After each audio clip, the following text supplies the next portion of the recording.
ផ្ដល់នូវពេលនេះមកសាច់រឿងក៏កាត់ស្ថិតនៅក្នុងទីក្រុងអ្នកទាំងពីរក៏បានដើរស្ងោស្ងាត់តែពីរនាក់ស្របពេលនោះពីរនាក់បងប្អូនភ្លោះព្រមទាំងនារីម្នាក់នេះក៏បានរាក់ទាក់ប៉ុន្តែអ្នកទាំងពីរក៏បានដើរចេញទៅដូចជាគ្មានព្រលឹងនៅក្នុងខ្លួនអញ្ចឹងឡានក៏សួរហ្វាហួរតើបានឃើញទេអំពីកម្លាំងមនុស្សស្ថិតនៅកម្រិតទី9ហ្វាហួរគាត់ថាពិតជាខ្លាំងណាស់រីឯឡានកើគាត់ក៏ញ័រខ្លួនអស់ទៅហើយឡានកើគាត់ក៏ចាត់ទុកសាំងឈិនគឺជាអាយដលរបស់គេបាត់ទៅហើយព្រមទាំងសូហ្វាហ័រថាគេគិតថាសាំងឈិននេះគឺជាយុវជនដែលល្អបំផុតនៅក្នុងដែនទាំង3នេះមែនទេសម្រាប់ហ្វាហ័រគាត់មិនបានគិតអញ្ចឹងឡើយព្រោះតែមានអ្នកខ្លាំងជាងនេះទៅទៀតតែឡានកើក៏បានប្រកែកថាគ្មានផ្លូវនោះទេស្របពេលនោះសឹងលៀនក៏បានដើរចូលមកប្រាប់ឲ្យអ្នកទាំងពីរឈប់រួចក៏បានអោនគោរពអញ្ជើញអ្នកទាំងពីរទៅញ៉ាំអាហារជាមួយនឹងនាងដើម្បីអបអរសាទរអំពីជ័យជំនះរបស់ពួកគេយ៉ាងណាមិញពួកយើងក៏ធ្លាប់ជាមនុស្សដែលស្គាល់គ្នាផងដែរលើបែបនេះអ្នកទាំងពីរក៏បានស្ងប់ស្ងាត់ដោយមិនតបតអ្វីទាំងអស់បន្តិចក្រោយពួកគេក៏បានបដិសេធព្រមគ្នាលើបែបនេះនាងក៏ចាប់ផ្ដើមអន់ចិត្តហើយសួរទៅកាន់អ្នកទាំងពីរតើភាពទន់ភ្លន់របស់អ្នកទាំងពីរនៅណាទៅអ្នកទាំងពីរក៏និយាយព្រមគ្នាម្ដងទៀតថាអត់មានផងលើបែបនេះនាងក៏ចង់មួម៉ៅប៉ុន្តែក៏នៅតែរៀបរឹកឡើងមកវិញនិយាយថាមើលទៅអ្នកទាំងពីរនៅក្នុងការប្រយុទ្ធគឺពិតជាសហការគ្នាបានល្អពិតមែនជាពិសេសនោះសូម្បីតែការនិយាយក៏ដូចគ្នាដែរវាហាក់បីដូចជាអង្គការដទិដ្ឋភាពពិតជាមានប្រសិទ្ធភាពខ្លាំងណាស់លើបែបនេះ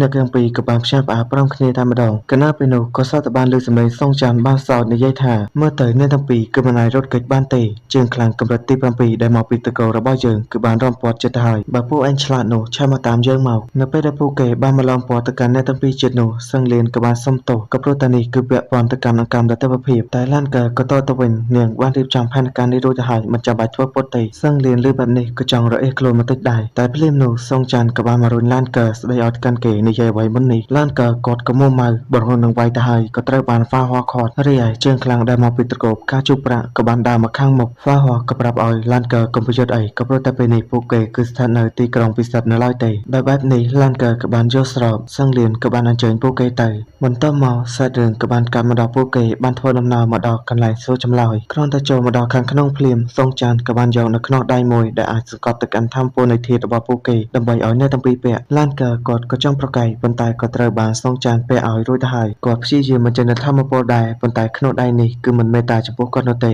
ថែមទាំងដឹងទៀតថាធម្មពលធាតុរបស់គាត់ត្រូវបានកាត់បន្ថយ 30% រួចក៏និយាយទៅកាន់ហ្វាហ័រមើលទៅពួកយើងពេលនេះបើទោះបីជាមានស្លាប់ហោះក៏មិនអាចរត់គេចបានដែរចំណែកឯសឹងលៀនក៏បានសុំទោសដើម្បីឲ្យប្រកាសនាងគឺមានតែត្រូវធ្វើបែបនេះហើយនាងក៏ត្រូវសួរចម្លើយអ្នកទាំងពីរម្ដងម្នាក់ផងដែររួចក៏អញ្ជើញហ្វាហ័រដើម្បីសួរចម្លើយមុនគេអ្នកទាំងពីរដើរចេញមិនទាន់បានប្រមាណផងពីរនាក់នេះក៏សង្កឹកថ្មិញដាក់គ្នាបាត់ទៅហើយកាត់មកដល់ខាងក្នុងវិញសឹងលៀនក៏សុំទោសក៏ព្រោះតែគេគឺជាមនុស្សបរិសុទ្ធប៉ុន្តែនាងបែរជាធ្វើបែបនេះដាក់គេក៏ដោយសារតែអង្គការដទិដ្ឋភាពខ្នាតឃុំគឺជាអង្គការមួយក្នុងចំណោមអង្គការដទិដ្ឋភាពទាំង7ហើយវាពិតជាមានសារៈសំខាន់ខ្លាំងណាស់នៅក្នុងត្រកូលការជប់ប្រាក់របស់នាងដូច្នេះហើយមិនថាបើទោះបីជាមានរឿងអ្វីកើតឡើងនាងក៏ត្រូវតែស្វែងរកវាឲ្យបានហើយខ្ញុំពិតជាភ្ញាក់ផ្អើលខ្លាំងណាស់ដែលអ្នកទាំងពីរបានទទួលបានវានៅលើកោះនោះឲ្យតែលោកប្រគល់វាមកកាន់ខ្ញុំវិញនោះខ្ញុំនឹងដោះលែងទៅកាន់អ្នកទាំងពីរហ្វាហ័រស្ងាត់បន្តិចហើយក៏ថាតើខ្ញុំប្រកាសដោយរបៀបណាថានៅពេលដែលនាងទទួលបានហើយនោះនាងនឹងមិនសម្លាប់ពួកយើងសឹងលៀនទម្លាក់ទឹកមុខចូលបន្តិចក៏តបទៅវិញនៅក្នុងកែផ្នែករបស់លោកខ្ញុំគឺជាមនុស្សបែបនេះមែនទេដែលទាំង3តែងតែប្រឈមមុខជាមួយនឹងបញ្ហាផ្ទៃក្នុងនិងខាងក្រៅហើយពូជពងបិសាចតែងតែគំរាមកំហែងមកកាន់ពួកយើងជារឿយៗមកដល់ពេលនេះគ្រោះមហន្តរាយដ៏ធំគឺចិត្តកើតមានហើយជំរើសគឺមានតែមួយគត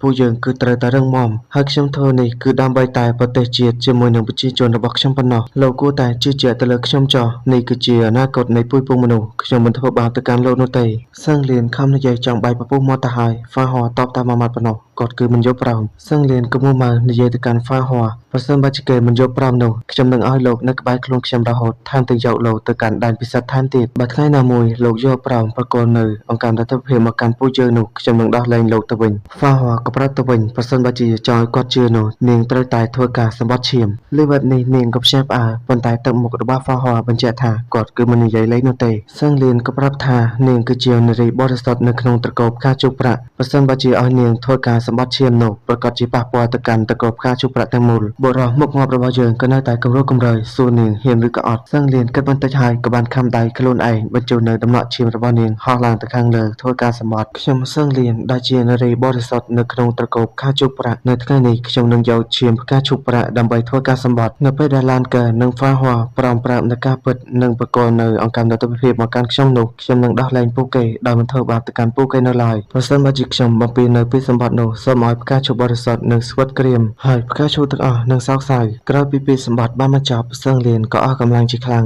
ងតែក៏នៅតែនិយាយទៅកាន់ហ្វាហ័រថាពេលនេះនាងសម្បត្តិហើយគេអាចនិយាយបានហើយឬនៅហ្វាហ័រក៏ប្រាប់ថាពួកគេគឺពិតជាទទួលបានអង្គកម្មទិដ្ឋភាពពិតមែនប៉ុន្តែខុសអំពីការគិតរបស់នាងវាមិនមែនជាអង្គកម្មទិដ្ឋភាពទេផ្ទុយទៅវិញនោះវាគឺជាភាពទទេមានតែពួកខ្ញុំប៉ុណ្ណោះដែលអាចកោះហៅវាបានហើយកម្លាំងនៃការប្រយុទ្ធរបស់ពួកខ្ញុំទាំងពីរគឺសុទ្ធតែទទួលបានអំពីអង្គកម្មទិដ្ឋភាពមួយនេះលើបែបនេះសឹងលៀនក៏លែងឆ្ងល់ទៀតហើយដោយសារតែវាជាភាពទទេបែបនេះទើបធ្វើឲ្យនាងមិនអាចរកឃើញនៅលើកោះគ្មានឈ្មោះហ្វាហ័រក៏ប្រាប់បន្តថាវាមានលក្ខណៈខាងវិញ្ញាណដូចជាសត្វមានជីវិតមួយអញ្ចឹងតាមពិតទៅវាក៏ដូចជាមិត្តភក្តិរបស់ពួកយើងដូចនេះដែរប៉ុន្តែពួកយើងមិនអាចគ្រប់គ្រងទៅកាន់វាបាននោះទេវាតែងតែតាមពួកយើងគ្រប់ពេលឡានកើជាមួយនឹងខ្ញុំមិនចូលចិត្តអារម្មណ៍បែបនេះនោះឡើយតែនេះហើយជាមូលហេតុដែលពួកយើងមកធ្វើការប្រកួតជាគូហេតុផលចម្បងនោះខ្ញុំគឺចង់បានត្រាព្រះវិញ្ញាណដើម្បីដកវាចេញនិងរំលាយទំនាក់ទំនងទាំងអស់នេះបើទោះបីជានាងមិនអាចរកឃើញពួកយើងនៅថ្ងៃនេះក៏ពួកយើងនៅតែមានកម្រងទៅកាន់ឆ្នេរនៃធាតុដើម្បីរំលាយនៅវាចេញដូចគ្នាមុនពេលត្រឡប់មកពីកោះគ្មានឈ្មោះនោះវាបានប្រាប់ពួកយើងថា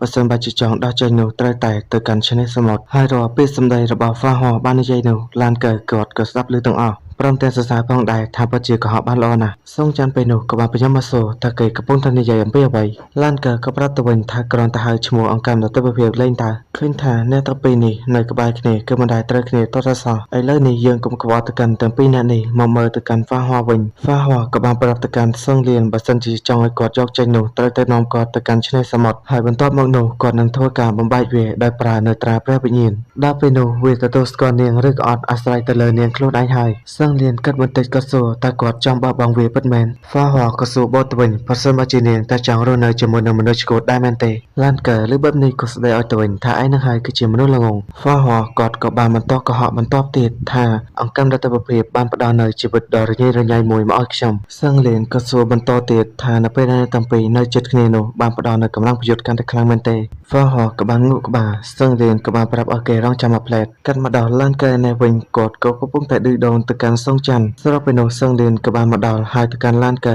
ឲ្យគេមកផ្ដល់ចម្លើយមកកាន់នាងខណៈពេលដែលគាត់បានដើរមកដល់ជិតនាងទៅហើយនោះក៏នៅតែនិយាយឌឺដងថានៅពេលដែលខ្ញុំឃើញនាងទន់ភ្លន់មកកាន់ខ្ញុំបែបនេះខ្ញុំក៏ពិតជាអៀនខ្លាំងណាស់បន្ទាប់មកសាច់រឿងក៏កាត់មកដល់ការសួរចម្លើយរបស់ពួកគេតែម្ដងឡានកើក៏ប្រាប់ថាសុភាពបុរសដូចជាគាត់នេះគឺមិនចេះកុហកទៅកាន់មនុស្សស្រីនោះទេសឹងលៀនក៏សួរតើគេនៅតែចង់ខ្លាចទៅជាម្ចាស់នៃអង្គការទិដ្ឋភាពទៀតដែរឬអត់ឡានកើក៏បានទះទុកផាំងលេចសើចតែមែនទេប៉ុន្តែក៏សត្វតែបានរងនៅប្រតិកម្មចេញពីខ្នោះដៃនោះក៏ធ្វើឲ្យគាត់ឈឺចាប់ជាខ្លាំងគាត់ក៏សួរទៅកាន់សឹងលៀនបើសិនបើជានាងតើចង់ជាប់នៅបែបនេះអស់មួយជីវិតដែរឬបើនាងចង់បាននៅអង្គការដ៏ឈួតនេះយកវាបាត់ទៅរួចឡានកើក៏បានប្រាប់នាងឲ្យប្រញាប់ឡើងមកសឹងលៀនក៏ប្រាប់ថាល្អឥឡូវនេះតើអ្នកទាំងពីរចង់កោះហើយជាមួយនឹងគ្នាដែរទេឡានកើក៏ប្រាប់ថាគាត់ធ្វើម្នាក់ឯងក៏បានដែរគាត់មិនចង់ទៅនៅជាមួយណាប៉ែនោះទេលើបែបនេះសឹងលៀនក៏ថាល្អអញ្ចឹងហើយទុកឲ្យអារម្មណ៍រំខាននេះមកឲ្យនាងគ្រាន់តែនាងដើរចាស់ចេញបានបន្តិចនឹងឡានកើក៏បានញញឹមមិនដឹងថាអ្នកទាំងពីរមានកម្រងអ្វីនោះទេកាត់មកដល់ខាងក្រៅឯនេះវិញសឹងលៀនក៏ប្រាប់នៅរឿងរ៉ាវទាំងអស់សងច័ន្ទក៏ថាវាដូចជាគួរចាប់អារម្មណ៍ពួកយើងគួរតែប្រើប្រាស់ជាមួយនឹងគ្នាទៅសឹងលៀនលើបែបនេះក៏ចង់ដាច់ផ្ងាប៉ុន្តែក៏នៅតែប្រាប់ថាអាស្រ័យទៅលើម្ចាស់នៃគ្រួសារនោះទេរួចសឹងលៀនក៏បានប្រាប់សងច័ន្ទថានាងនាំហ្វាហ័រទៅកាន់ឆ្នេរសមុទ្រដោយសារតែហ្វាហ័រមិនមាននៅធាតុនោះគេគឺងាយស្រួលគ្រប់គ្រងជាងឡានកើរីឯលោកវិញត្រូវតែខ្លោះមើលទៅកាន់ឡានកើដាច់ខាតគឺមិនអាចឲ្យគេចាក់ចេញបាននោះទេសងច័ន្ទក៏បានប្រាប់ទៅវិញថាកុំឲ្យបារម្ភអីទោះបីជាគេជ័យគាត់ដល់ស្លាប់ទៀតក៏គាត់មិនដោះលែងដែរសឹងលៀនលើបែបនេះក៏បានដកដង្ហើមធំបើសិនបើជាមិនតាក់ទងជាមួយនឹងអង្គការទិដ្ឋភាពនោះទេនាងគឺមិនចង់ខ្លាចជាសត្រូវរបស់ពួកគេឡើយប៉ុន្តែយ៉ាងណាមិញអ្វីដែលសំខាន់នោះគឺជាពូជពងមនុស្សបន្ទាប់មកសាច់រឿងក៏បានកាប់មកដល់ពួកគេបានធ្វើដំណើរមកដល់ឆ្នេរសមុទ្រហើយគ្រាន់តែមកដល់សឹងលៀនក៏សួរទៅកាន់ហ្វាហ័រថាពួកគេទាំងពីរបានមកលាក់ខ្លួននៅទីនេះដើម្បីហ្វឹកហាត់មែនទេរួចក៏ឲ្យហ្វាហ័រប្រញាប់កោះហៅវាចេញមកតែហ្វាហ័រក៏ប្រាប់ថាបើជាប់ខ្នោះចឹងឲ្យធ្វើឲ្យមិនកើតលើបែបនេះសឹងលៀនក៏បញ្ជាកូនចៅរបស់នាងកុំតិចទៅកាន់ខ្នោះរបស់ហ្វាហ័រក្រោយពីរំដោះទៅកាន់ខ្នោះនេះបានហើយពួកគេទាំងអស់គ្នាក៏បានមកឡោមព័ទ្ធទៅកាន់ហ្វាហ័រក៏បានសម្ដែងធ្វើដោយពួកគេកំពុងតែដកយកនៅអង្គកម្មទិដ្ឋភាពចេញចឹងស្របពេលនោះបើកាត់មកកាន់ឡានកើនេះវិញគាត់ក៏កំពុងតែលេងសើចជាមួយនឹងសងច័ន្ទពេលនេះក៏ងើយឆ្ងល់រដងឲ្យតែគេលេងសើចជាមួយនឹងឡានកើនោះឡានកើគឺតែងតែខឹងដាច់ក្បាលដាច់កន្ទុយប៉ុន្តែលើកនេះបែរជាមិនខឹងទៅវិញខណៈពេលដែលអ្នកទាំងពីរកំពុង ពងតែឌឺដងទៅកាន់គ្នាទៅវិញទៅមកនោះហ្វាហ័រក៏ចាប់ផ្ដើមបញ្ចេញនូវស្នេហ៍ចេញពីអង្កាំដទិដ្ឋភាពស្របពេលនោះផងដែរដុំធម្មពលមួយក៏បានផុសចេញពីក្នុងទឹកចេញមកហ្វាហ័រក៏បានសរុបយកនៅវាមកចិត្តខ្លួនរបស់គាត់ឃើញបែបនេះសឹងលៀននាងក៏បានសប្បាយចិត្តភ្លាមនោះដុំធម្មពលរបស់ហ្វាហ័រក៏បានប្រែទៅជាត្រាអ្វីម្យ៉ាងហ្វាហ័រគាត់ក៏បានដាក់ដៃទៅលើវាឡានកើក៏សរសើរថាពិតជាល្អឥតខ្ចោះខ្លាំងណាស់រួចក៏ឌឺដងទៅកាន់សងច័ន្ទថាលីហើយខ្លាំងខ្មុំល្ងងមួយរំពេចឡានកើក៏បានរលាយបាត់ពីទីនេះបង្ហាញខ្លួននៅជិតហ្វាហ័រ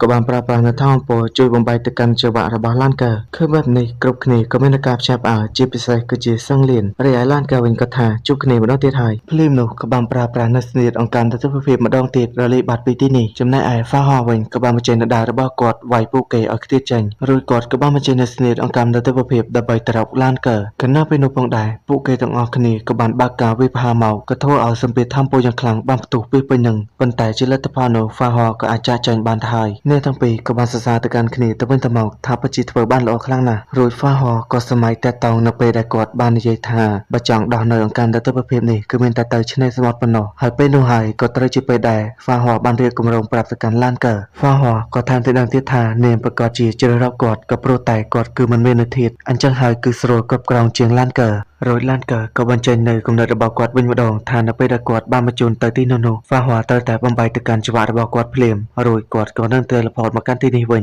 ដល់ពេលនោះសងច័ន្ទគេប្រកាសជាចេញទៅបាត់ហើយបន្ទាប់មករឿងដែលពួកគេត្រូវធ្វើបន្ទាប់នោះគឺទៅកាន់ឆ្នេរសមុទ្រដែលនៅជិតទូករបស់គាត់សាច់រឿងក៏បានកាត់មកដល់ខាងក្រៅអ្នកទាំងពីរក៏បានដើរចាស់ចេញមកហើយយើងក៏បានឃើញផងដែរថាបរិសម្នាក់នោះក៏បានតាមដានទៅកាន់អ្នកទាំងពីរដូចគ្នាបន្ទាប់មកសាច់រឿងក៏បានកាត់មកដល់ឆ្នេរសមុទ្រអ្នកទាំងពីរក៏កំពុងតែឆោតតែពីរនាក់ឡានកើគាត់គឺមិនរំពឹងទុកទេថាពួកគេនឹងអាចក្លាយជាជើងឯកនៅក្នុងការប្រកួតនិយាយរួចក៏បានយកនៅត្រាព្រះវិញ្ញាណចេញមកមើលហើយក៏បានសម្លឹងមើលមកគ្នាទៅវិញទៅមកនឹកឃើញរាល់អនុស្សាវរីយ៍ដែលពួកគេធ្លាប់ឆ្លងកាត់ដូចជាពួកគេបានជួបគ្នាលើកទី1ហើយក៏បានធ្វើការប្រយុទ្ធនិងនៅពេលដែលពួកគេបានព្យាយាមរកវិធីគ្រប់សពបែបយ៉ាងបញ្ចេញនៅស្នេហ៍នៃអង្កាំទិដ្ឋភាពលើពីនេះទៀតនោះគឺជាការវឹកហាត់និងការឆ្លងកាត់ជាមួយសត្រូវខ្លាំងៗរួមគ្នាកន្លងមកអ្វីត្បិតវាមានរយៈពេលខ្លីក៏ពិតមែនប៉ុន្តែមនោសញ្ចេតនារបស់អ្នកទាំងពីរគឺមិនតិចនោះទេក្រោយពីការសម័យបានបញ្ចប់ឡានកើក៏សួរថាពួកយើងគឺជាមិត្តឬសត្រូវហ្វាហ័រក៏ប្រាប់ថាបន្ទាប់ពីការដោះនៅបណ្ដាសានេះពួកគេប្រហែលជាអាចក្លាយទៅជាមនុស្សផ្សេងគ្នាបន្ទាប់មកអ្នកទាំងពីរ